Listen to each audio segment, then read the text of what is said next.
Your son made me pregnant. What? Pay me $30,000 as compensation. When I answered the phone at the store, a young female voice suddenly said this to me. The woman on the other end of the line talked one-sidedly and did not identify herself. I had assumed it was a prank call, but I had no idea that this call would lead to such a thing. My name is Zoe Watts. I am the owner of a popular restaurant in a certain location. It has been featured on national television and in magazines, and most seats for lunch and dinner are reserved every day. However, as the restaurant has become famous, there has been an increase in unfamiliar sales calls and prank calls. So, I just brushed off these calls as a kind of prank. But when the caller called me at the restaurant and suddenly told me that she was pregnant, I was taken aback because I did not understand what she was talking about.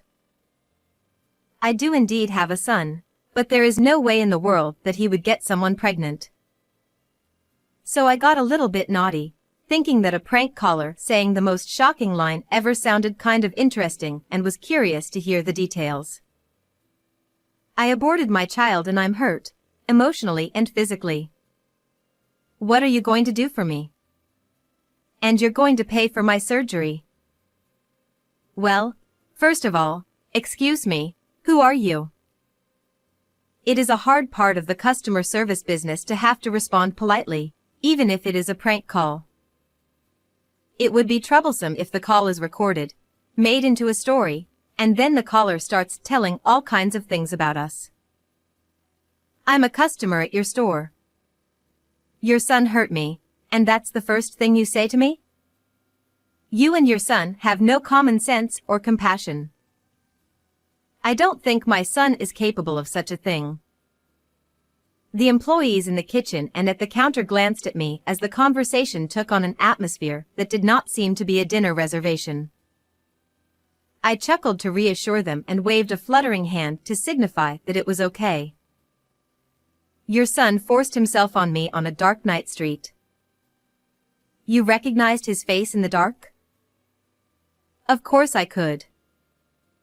But is it really our son? Don't be silly. I am absolutely sure. He is your son who lives with you. I've been too scared to go out alone since then. What are you going to do? She goes on to describe in detail how she was attacked. I think you have the wrong person. But it's a very important story, isn't it? So, I was wondering if you could meet me in person. People who make these kinds of prank calls do not like to meet face to face, so if I suggest a meeting, they often back down. At first I was amused to hear this, but it was going to be longer than I thought, so I suggested that it was time to end the call. You want me to meet the offender's parents? Toward a victim who is hurting. That's impossible. But I would like to meet you and see what you have to say. Are you saying that I am lying? That's not what I'm saying. I know she was lying to me. I was trying to resist the urge to say, "You're lying, aren't you?" I can't believe that such a person is the manager of a company. She began to scold me.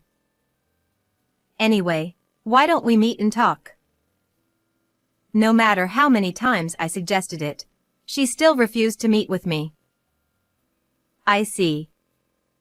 Then what do you want me to do? Pay the compensation, it's $30,000.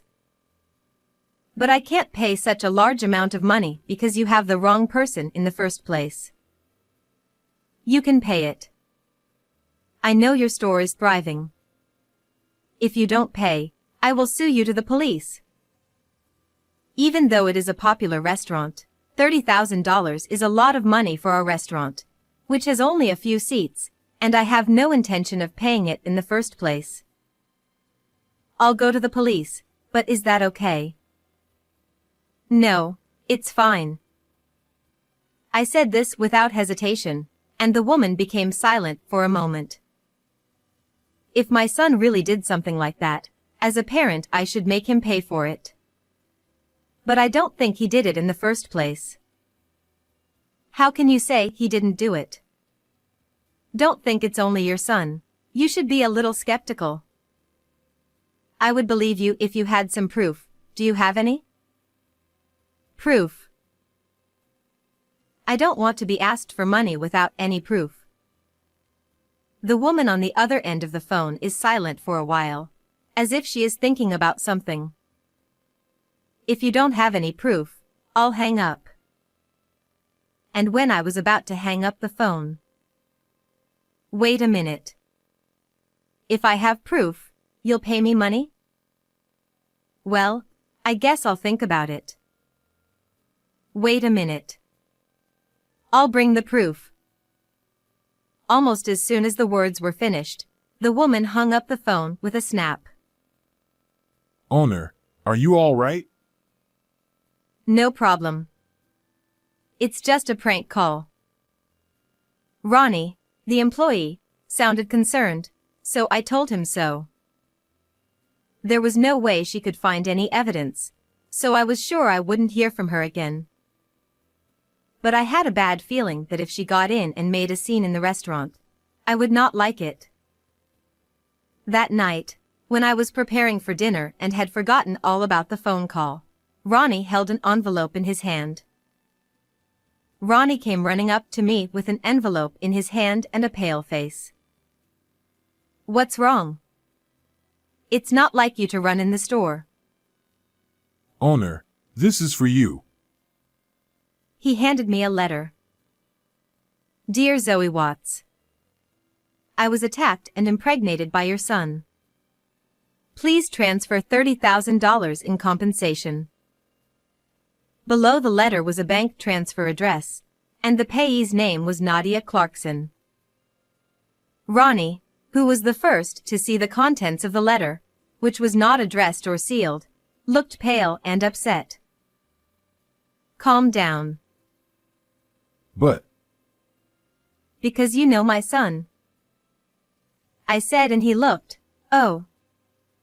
He looked relieved. There was still something in the envelope, and when I took it out, to my surprise, it was a pregnancy test. What is that? Hearing the commotion, the other employees gathered around, all of them seemingly surprised. Don't tell me it's really the owner's son. Some employees gave me a contemptuous look, but after a brief explanation, everyone seemed immediately convinced. I put the items sent to me away in my desk and went back to my usual work. A few days passed after that without transferring the money, of course, but something a little depressing had happened during this time. Owner, she was here again. Ronnie looked fed up and brought me an envelope.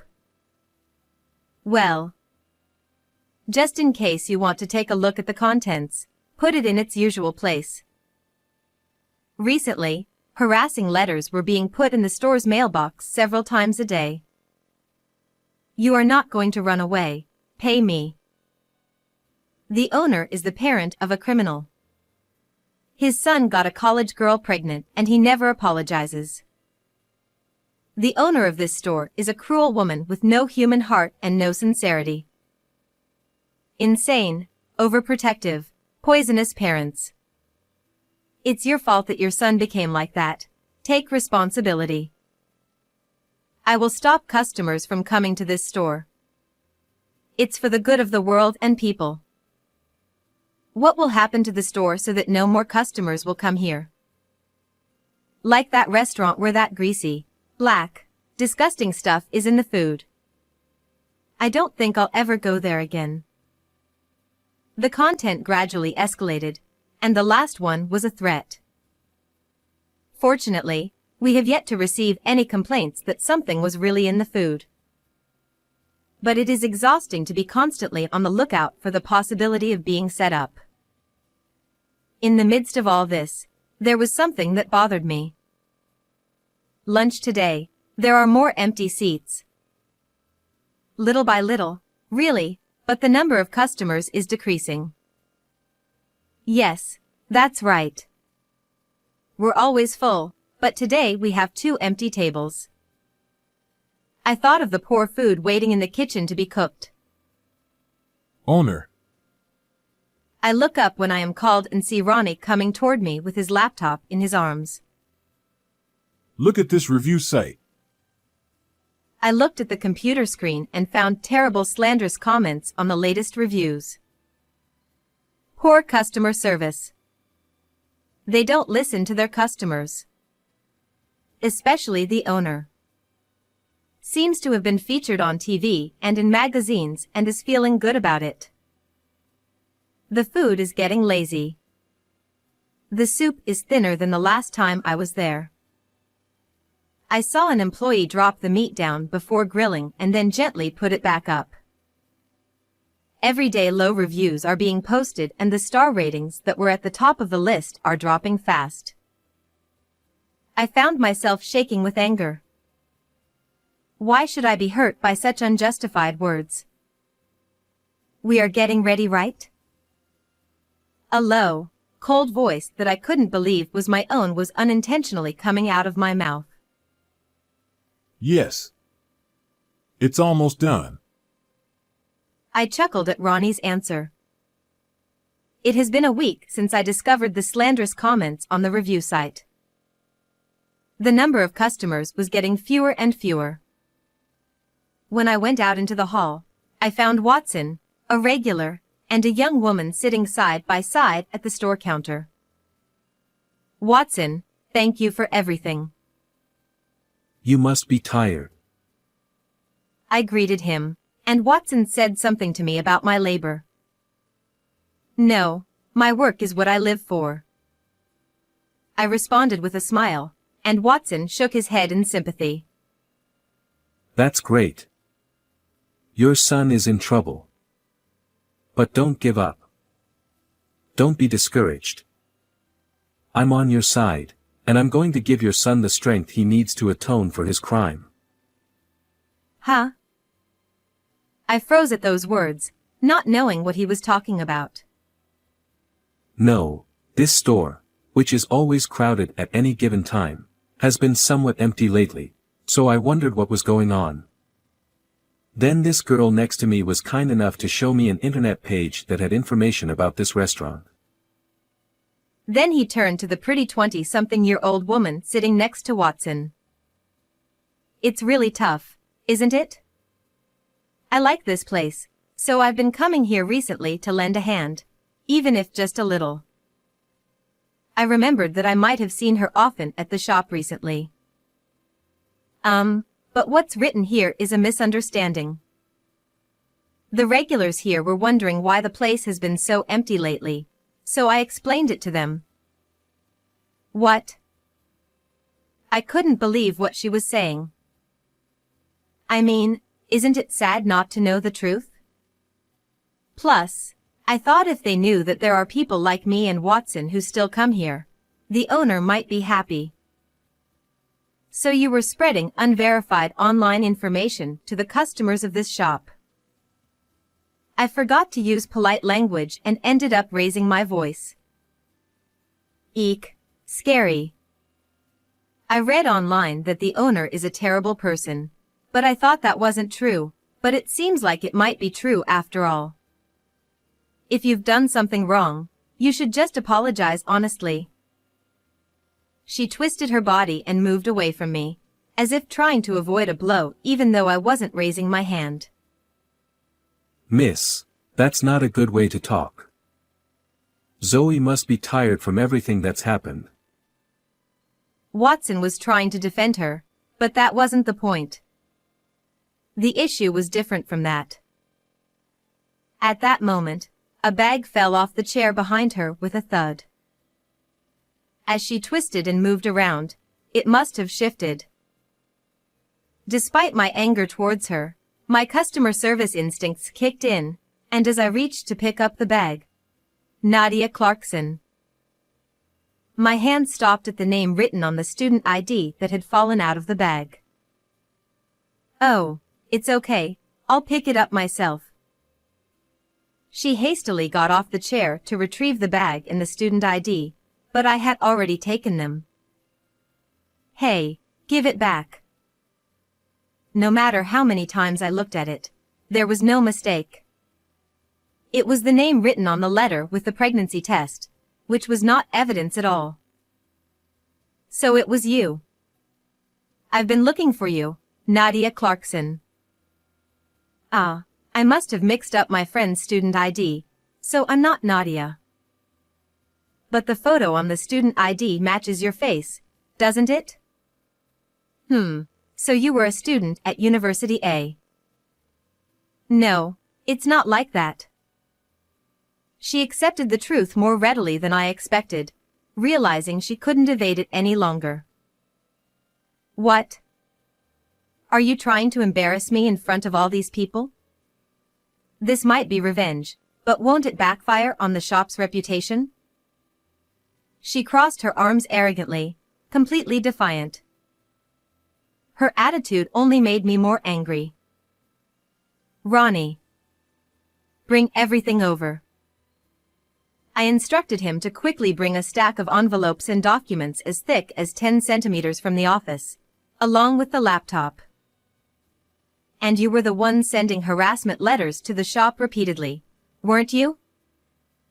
I read out some of the letters in a loud voice so that the other customers could hear. Pay up or I'll make sure no one comes to your shop.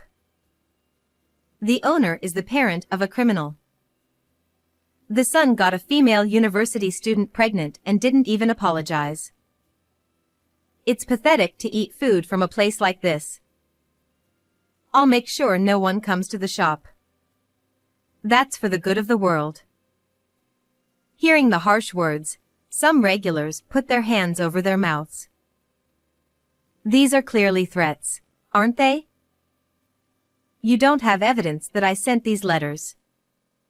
Maybe someone else heard the rumors and sent them as a prank. Nadia tried to make excuses, but I silently opened the laptop and showed her the screen of another review site. You might have seen it here before, but these defamations on this review site. These are also your doing, aren't they? So what? Where's the evidence? Are you okay in the head? Ah, you like talking about evidence, don't you? Even though the evidence you provided was so sloppy. I showed Watson the first letter I received and the pregnancy test. What do you think of this pregnancy test that she claimed was evidence? That red line is drawn with a marker. Even someone with my poor eyesight can see that. The customers around us began to murmur. But this might not be proof that I was assaulted, but it also doesn't prove that I'm wrong. Nadia continued to shout, insisting that she was the victim no matter what happened. I was assaulted by your son. That's what I'm saying. How can you doubt that? The customers seemed unsure whom to believe, whispering amongst themselves. I'm the victim here, so it must be true. She started crying dramatically, trying to garner sympathy. Then, I'll prove it. My son is only 3 years old. When I revealed this decisive fact, Nadia let out a small what, in shock. My son is quite mischievous and strong for his age, but he couldn't assault you. No way. I know you have a big son. I heard you talking about having dinner and even saw photos of him. She took out her phone and showed a picture of a young man she claimed was with me. See? I told you. You have 2 sons. Her confidence returned when I guessed the person's name from the photo. That's not true. Then who is that? Is it a lover? A scandal where your son had an affair with a younger person and that person got a university student pregnant? Not just this shop, but your whole marriage is over. She spoke triumphantly, and I revealed the truth. That person is my niece. Niece. Yes, a girl. She's boyish and often mistaken for a boy even as an adult. She's staying at my house for university and helps with dinner and picking up my son as rent. I explained that, and asked her if she wanted to see the person herself as proof. By the way, as for the harassment letters and the review site posts, I have all the evidence now. Evidence? Lies. Nadia looked like she was about to collapse and weakly turned her head toward me. I've already consulted the police and our legal advisor. I explained everything I had prepared with Ronnie's help so far, such as the matching fingerprints on the letters and the identification of the review site poster as the same person. With all escape routes blocked, Nadia sat down in defeat. Earlier, you said that if you did something wrong, you should apologize quickly, right? I thought I heard her mumble something as she looked down, but I couldn't make out if it was an apology. I will contact the police about you. Of course, I will also inform your parents and your university. I will also be seeking compensation, so be prepared for that. No, please don't do that. I'm still a student. Please spare me. Even though you're a student, you're already an adult. You have to take responsibility for your actions. That's not fair. Please, just let it go. After that, I filed a report with the police against her for defamation and obstruction of business. I also sought damages for the shop's losses. She was originally a big spender, buying designer bags and clothes with a credit card, and it seemed her crime was a result of her inability to pay off her debts. Naturally, she was expelled from the university. Furthermore, this situation made the news, and I heard that Nadia had her personal information revealed and started receiving harassment herself. Through our lawyer, we also had the defamatory posts on the review site removed. Unexpectedly, the commotion ended up being a positive thing, clearing up misunderstandings among the regular customers. Now, the number of customers has completely returned to normal. While the commotion had reduced the number of new customers, most of the regulars stayed with us. Even though she spread all kinds of false information, it didn't change the fact that I was happy about it. I will continue to manage the restaurant to meet the trust of our customers. How did you find this story? Please remember to subscribe to the channel. See you in the next video.